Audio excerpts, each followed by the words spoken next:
Hey guys, Ketogenic Alchemist here again. Welcome to the second video. Thank you for all the kind of responses I got on the first video and the watches. There's been some really positive things come back from that. I really appreciate it. Obviously it's good to see that people are watching and hopefully it's making some difference and they're looking into the keto life and things like that. The main kind of point into this video is in terms of this channel, I want it to primarily to be about cooking. Cooking good ingredients that are kind of budget friendly when you learn to cut out other packaged foods which would be costing you money, which you now don't need.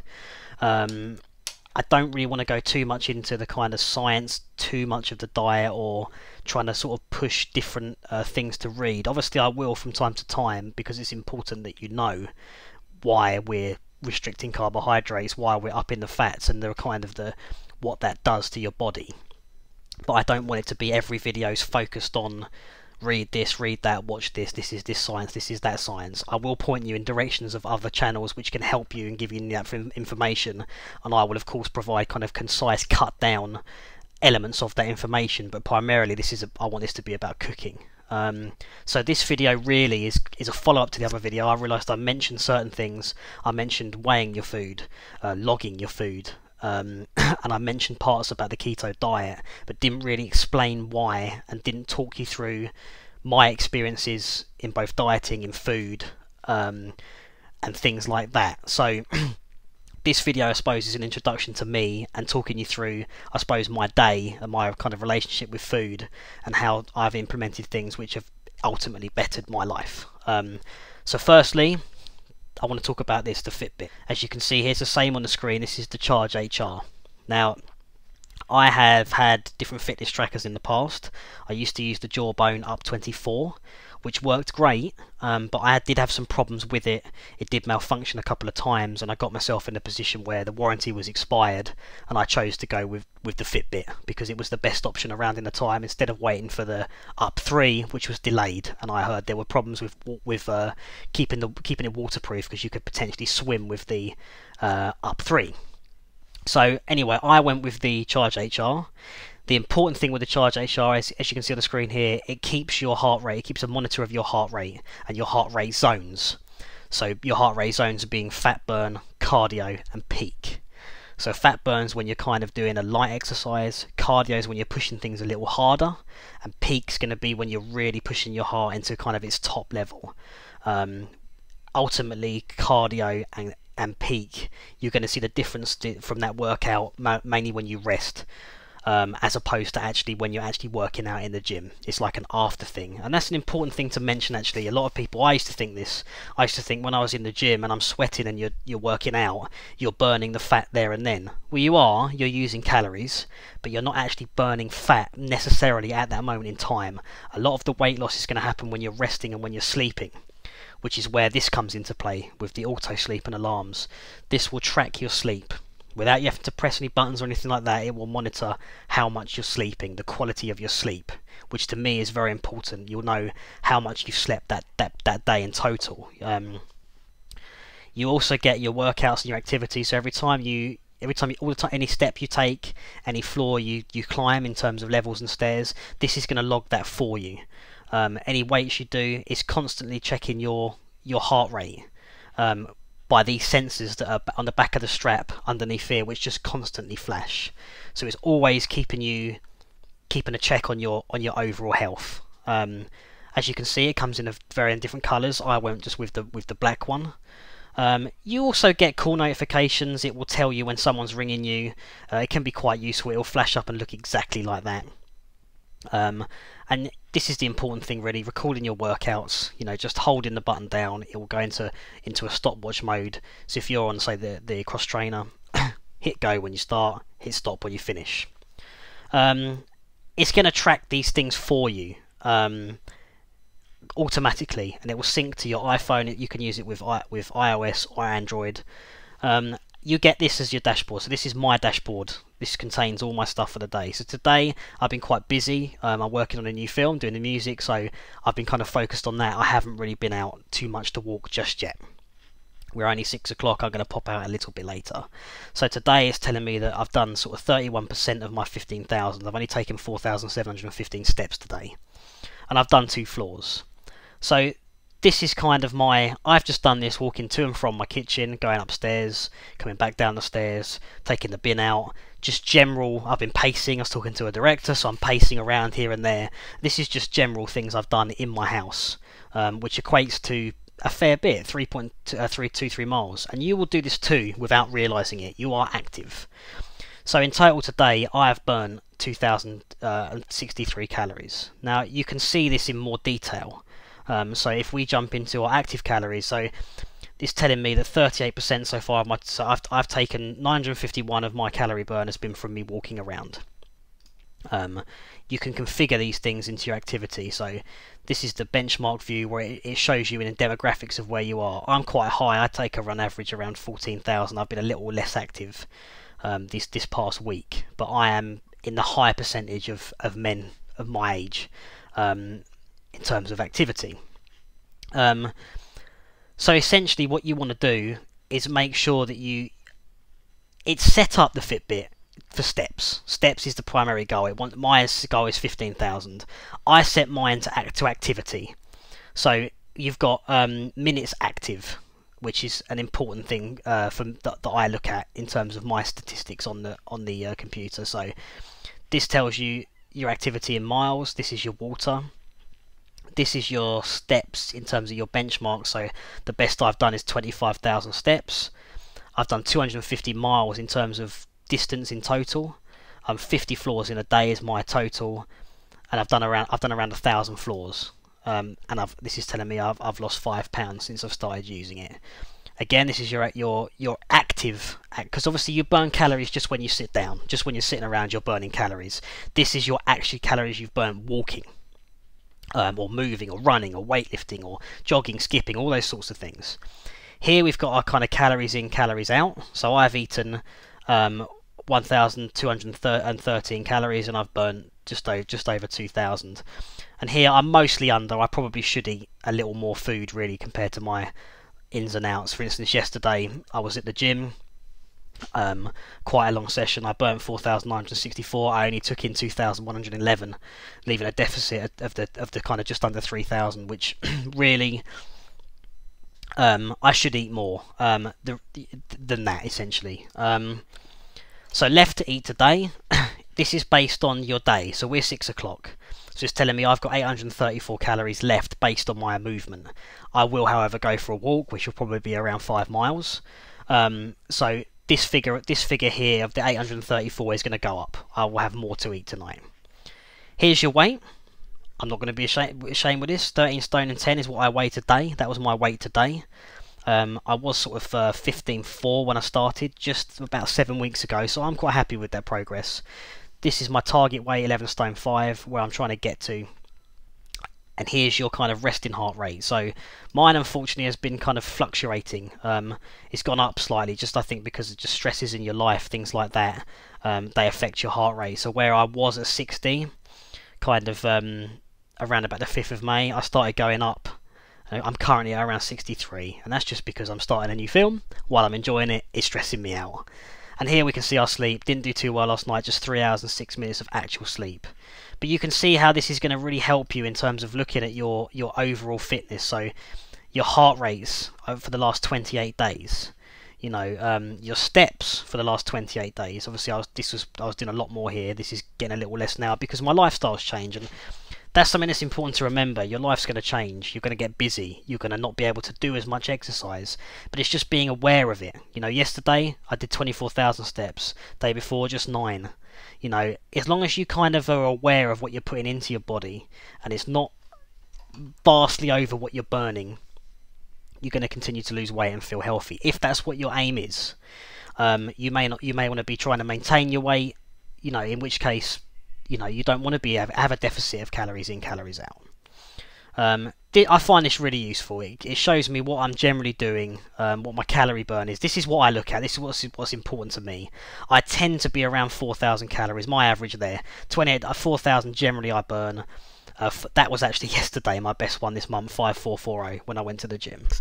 So this is the thing you want. You can also rank yourself against your friends. Which is very kind of useful. These are steps which, again, I don't focus on the steps, but it all depends on your your what's important to you, how you, if you've got time to walk and you think that that's a good exercise for you, then do it. If you haven't got the time to walk as much as sort of 30,000 steps a day, which most people, to be honest, don't, then you're going to go to the gym and you're gonna do less kind of time actually working out, but you're obviously going to be burning more calories. So I try and use the kind of minutes active over kind of the steps that you take. You can jump into the log. This is where we tally up the food we've eaten. So this is where in my last video, this comes back to where our point now. I log everything that I eat. So today I had tomato, spring onion, eggs and butter for breakfast. For lunch I just had some soy protein, because obviously I had a big session in the gym yesterday. I couldn't quite make up the protein I need. My arms are aching. I had the soy protein. Then I had some double cream and my coffee. That's all I've had today so far. So that equates to 1,200 calories. 11% from carbs, little high, I won't lie. 70% from fat, 19% from protein. But this will adjust later. I will up my fats later. I will up my protein, and my carb intake will be very, very small. Perhaps just a little bit, a handful of spinach maybe. That's about it. But perhaps if we jump back to a previous day, so let's go back to yesterday. We can see that I took in 1,111 calories. 1% from carbs, 85 from fat and 14 from protein. Now, given I was in the gym yesterday, I probably should have eaten more protein, but honestly I was full, I couldn't eat any more.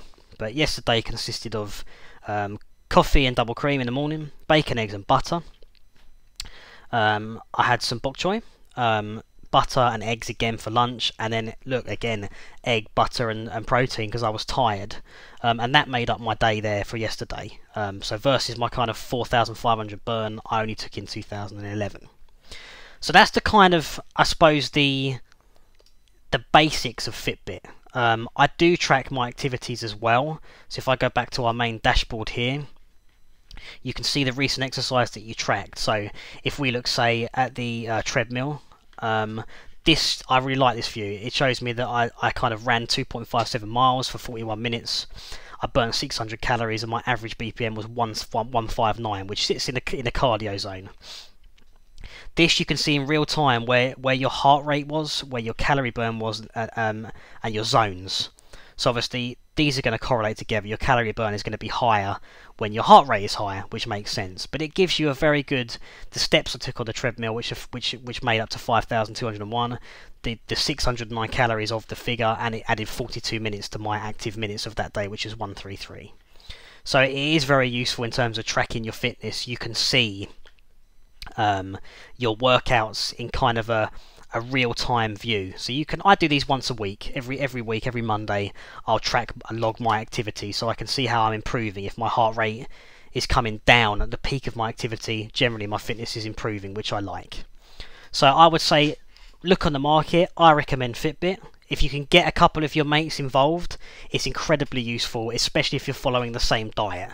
It does edge you on a little bit. If steps are your priority, then obviously if your mate's doing more than you, it might push you to go out more, which is not a bad thing.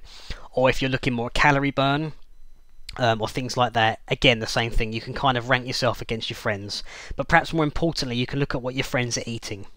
You know, lots of us, we hear about our friends on diets, we see them and they look good, they've lost weight, but we're not too sure what their full picture of their diet is. So if it helps to be able to see what people are eating, you know, how, and then the conversation of cooking comes back into play. How did you cook it? Did you do this? Did you do that? And it can be very, very beneficial from there. So check it out. It's £119. They were out of stock for ages, but they've just come back in. This potentially could, I mean, I go as far as to say this could be a life changer for you. It really could change the way that you interact with your friends, interact with your health. And as I say, this is all available on your smartphone. You log food. This gives you a look at how it looks from an iPhone perspective. Wow, they've got lots of friends. Get it, guys, add me up. You know, let's do it. But anyway, so that's a little bit on the Fitbit. In terms of me, I never really dieted before. I definitely found in the past when I cut things like beer or ale, I like my drinks, why not? When I cut back on that in the past and kind of minimised my breads, I did notice that I lost weight, but I put that down more to kind of bloaty bloating than anything else. So I say I haven't really dieted in the past, and I did put on a lot of weight. Around this time last year, I was probably 15 stone 8 or 9. 16 stone 8 or 9, sorry, which is far too heavy for a person who's only 5'6" in height. So I tried a fair few things to kind of change my diet. At one point, I was eating just salads at work for a long time, not even with any dressings really, but very high in carby things, but lots of potatoes in my salads, things like that. And I would sort of go to the gym still, but I come back, have a lot of rice. I was big on my sauces. I loved my ketchup, my chili sauces that generally can be full of sugars, and I did drink, my wines and my beers and my ales, and that I think piled on the weight, as well takeaways, things like that. In my last year at university, I was big on the takeaways, which probably stockpiled a lot of my weight: pizzas, burgers, kebabs. The breads essentially are what I'm sort of saying were my problem. So when my buddy suggested this diet to me, I thought I'd give it a go. Now, it's going to sound a little ludicrous, and he came to stay for a couple of days, and we were cooking some food, and he was putting kind of slabs of ghee in our curries we were cooking and things like that, and I'm standing there thinking, man, this is wrong, this looks completely wrong, and I did struggle to get on board with what he was telling me I had to do. But it's something you do get used to once you start cooking in it, and you start accepting that butter, saturated fat, animal fats, ghee, these things are actually good for you. This is where you're getting your energy from. Your whole kind of ethos changes. Essentially, what you're trying to do if you follow the ketogenic diet is you're trying to get your body into a state of what they call ketosis. So as opposed to your body taking its energy from glucose, which is produced from sugary carbs, you're training your body to take its energy from fats, which is from the ketones which your liver produces for you in your body. So your liver's very important on this diet. It's what's creating your energy. So what you want to kind of pay attention to is that if you're going to up your carbs too much, or you're going to have sugar, you are going to knock yourself out of ketosis. Your body will default back to the glucose very quickly. This causes problems. I did it to myself once. I went to a barbecue. I had one too many beers. You do slip up, and some of the foods we were cooking were kind of minted lamb, which had sugar in them. The guy's birthday it was. We were having toasts of kind of a very sugary drink, which at the time I sort of wasn't paying attention to. I was just caught up in the moment really, and whilst it was all butter based, I did the cooking. I did spike my insulin levels, which put me out of ketosis, and I felt very, very ill for a couple of days in terms of energy loss, feeling faint and shaky again, which is something I used to experience when I was back on the carbs for my energy. So there's a whole question that links into this in terms of, well, why does this happen for some people? Surely not everyone who eats sugars experiences these problems, getting shaky and getting sweaty and those sorts of things. Well, no, of course not. I'm not saying that this diet works for everybody. I would say diets are something very personal to people, and you should kind of make your own way. But what I'm saying is, for me, who that has an adrenal body type, so my kind of adrenal gland, in a sense, works against me when I'm on a high sugar diet. It produces too much insulin into my body, which triggers fat storing in my body. So when I eat sugar or I have a Coke, it just converts that straight into, it goes straight into my system and produces and stores fat. That in turn stresses your body out. Your adrenal gland controls your adrenaline essentially, so you start getting the rushy feeling, affects your sleep, and of course if you're not sleeping, as I explained earlier, you're not burning fat. So all these things kind of come into play, and I realise I'm being perhaps a little brief with this. I will point you in the direction of some other sources to try and help you out. But essentially on this diet, if you've gone onto the ketogenic diet, you've researched it, you've looked at it, you are looking to change fat to your source of energy. You are looking to take a moderate to high, depending on what you do in the gym. If you're doing a lot of work in the gym, you're going to need those days to add on some more protein, which is where my shake comes in. The shake, by the way, is not full of sugar. It's one that I got that's not from whey. So it comes from soy. The protein I have is very, very low in sugars. So you're not messing yourself there in terms of your diet. And carbohydrates, now, not all carbohydrates are bad for you. You want to go as sugar-free as possible. I do include things like spring greens, spinach, tomatoes, mushrooms, asparagus, things like these. These veggies come into play. Avocados as well for your fats. Things like this, meats, good quality meats. Good cuts, grass-fed meats. You want to be looking for, not heavily processed meats. I do eat bacon and sausage, but I don't eat them all the time. They are processed meats. You want to try and get grass-fed, organic beef, organic chicken. Butter, get your butter organic from grass-fed. A lot of people say to me, well, why grass-fed, why organic? And really you've got to look at it. We don't eat grass. Human beings don't eat grass. There are nutritions that grow in the grass which animals eat. By the animal eating the grass and eating something natural from nature we wouldn't eat, the nutrients are going to go into the animal. We then eat the animal essentially, or we drink the milk, or we eat the butter, or various other things are the sources. You're getting these minerals and nutrients into your body, and that is why you want to push for organic ingredients. So I can't stress that enough. If you're doing this diet or any diet, just buy organic. It costs a bit more money, but just do it. And you've got to think that if you're cutting out things like Coca-Cola, Pizza Hut takeaways, or just takeaways in general really, I will post up in the future some takeaways you can get, because there are some things you still can eat. But by cutting out, not buying crisps, not buying chocolate, not buying packaged this, packaged that, you will save yourself money. This money you can then put into quality ingredients, get cooking in the kitchen again. You're going to have a healthier meal, a healthier lifestyle. You will save money, and generally your outlook on your life is going to be a better thing. That's what I would say with regards to this diet.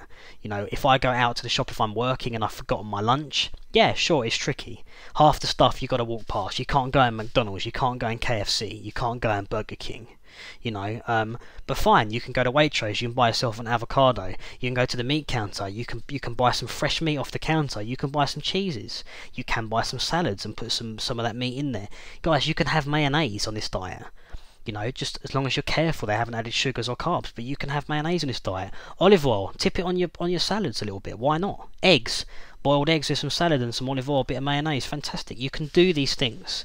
It's just about being prepared and kind of trying to train your brain to switch off to the constant barragement of advertisement. McDonald's, Burger King, KFC, super meal this, cheap meal that. Forget it, and just kind of making your own diet your own way. So that gives you a little bit of intro to me. I would say definitely the Fitbit or the Jawbone, something like that, but make sure try to get it that it tracks your heart. You want it to track your heart rate so you know your calorie burn, how healthy you are. My heart rate came down from kind of 67 to around 60. It's up a little, but there's only so many beats in your lifetime, guys. So the more you can get that resting heart rate down, the more relaxed and calm you're going to feel, the better you're going to sleep, the better your life's going to be. And this really is affected through diet. I cannot stress that enough, for me especially with the adrenal body types. And by the way, the adrenal body type, if you've got a stomach that droops, where you see it with the kind of the beer guts where they droop down, that is an adrenal body type, and lots of us have got it. So please comment on anything I've said here. I apologise if it was a little kind of slapdash, not a little kind of all over the place. I'm just trying to explain it in my own way. None of this is scripted, it's just me talking to you. I hope you'll kind of follow the next videos. The next video I'm going to do is going to be focused around cooking your own burgers, making and cooking your own burgers. This is something I did with my brother. He really enjoyed cooking them last week, and the whole family ate them and they enjoyed them. Even though some of my family did have buns with their burgers, but generally speaking, the rest of it was ketogenic, it was friendly, they were happy with it. So please guys, comment, rate and subscribe. Any questions you want to ask me, just put them in the comment box below. I will try and post some links as much as possible to people you can find other references to help you, and I'll put some information obviously through the video. You can see at the sides throughout the video to good locations to go, and I hope you'll follow the next video. Okay guys, take care, and I'll speak to you soon. Bye bye.